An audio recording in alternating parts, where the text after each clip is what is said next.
So today I'm going to talk about a collectible I have, which is this is the Golden Gun from the Man with the Golden Gun from Factory Entertainment.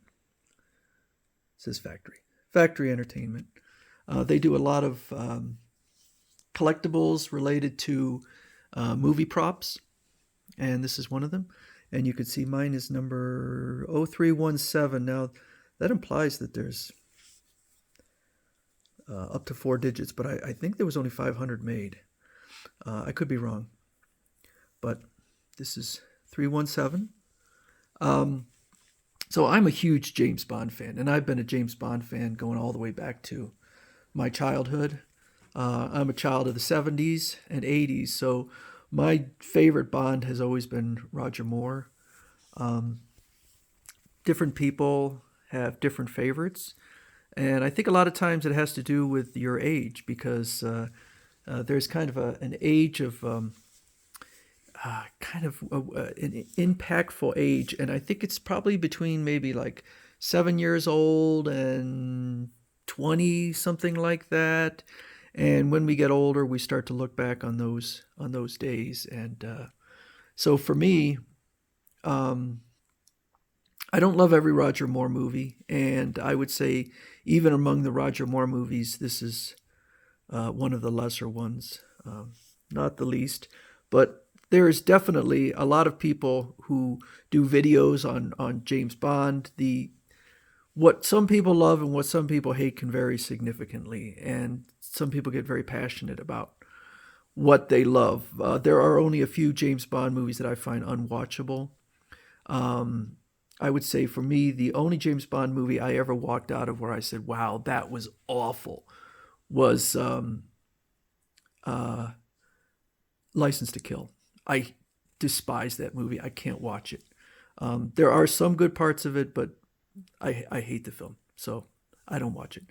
And some people love it. A lot of people love that film. One of the films that I know ranks generally in the bottom five for most people is A View to a Kill, and that's one of my favorites. So it kind of came at a time in my life and just made a huge impact on me. And so I can watch that film over and over again. Man with the Golden Gun is probably in my bottom half of all time, but probably not that low. It has gone up in my rankings, but I don't think it's going to go much higher because it definitely has some issues to it, a lot of issues. I think that Bond films should be timeless. This is definitely of its time, which is the early 70s. So this, let me see. Oh, come on out. All right, so it's heavy. This was about, I think, $800 for this, and it is fully realistic in the sense that so you have the pen here, and in the movie you could see where Scaramanga takes the individual items out. You have right here, this is a cigarette lighter, cigarette case, this is a cufflink, and like I said, this is a pen. And this case is very cool because I generally keep the gun in its separate pieces. And so if you flip this around, there's spots for each one of the pieces. This piece here, this actually goes in here on the end of the gun, so it has to be removed. And this is the golden bullet with 007 on it. So that's from the film. I think I'm done putting it in the gun because I think it either came a little bit scuffed up or it might have gotten scuffed up putting it in and out of the gun. That's definitely the danger of this item is anytime you transform it, it has the risk of damage, metal on metal. So Factory Entertainment, this is some of the current stuff they have. So they have the Borg Queen skull replica, $1,500.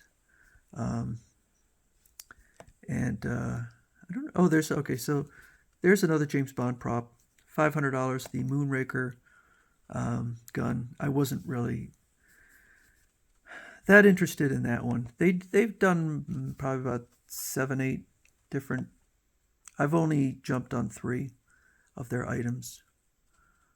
Uh, there are surprisingly not as many iconic items as you might think, at least for me, in James Bond series. Even something like the Walther PPK. That's a genuine gun, so I don't know. It seems a little weird to. This one is completely non-working.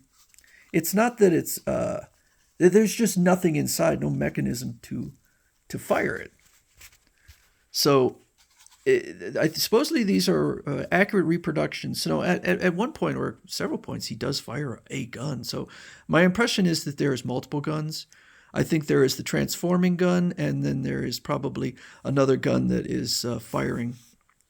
But this is completely non-firing. You could put the bullet in, but it ain't going to go anywhere. And price-wise, so I paid about, I think I paid, was it $6.99 or $7.99, something like that. This was an expensive piece.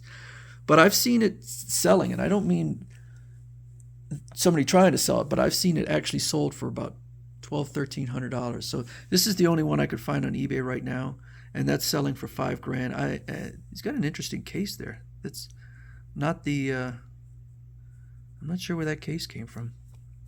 Limited edition prop replica. So signed version with hand signed signature of Sir Roger Moore and Sir Christopher Lee. Okay, well maybe that's why it's $5,000. All right, so I guess there's the signature.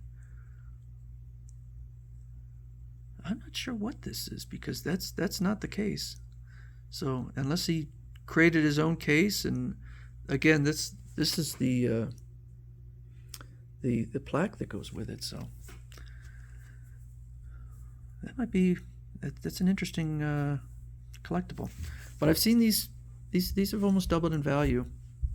And I really enjoyed this piece.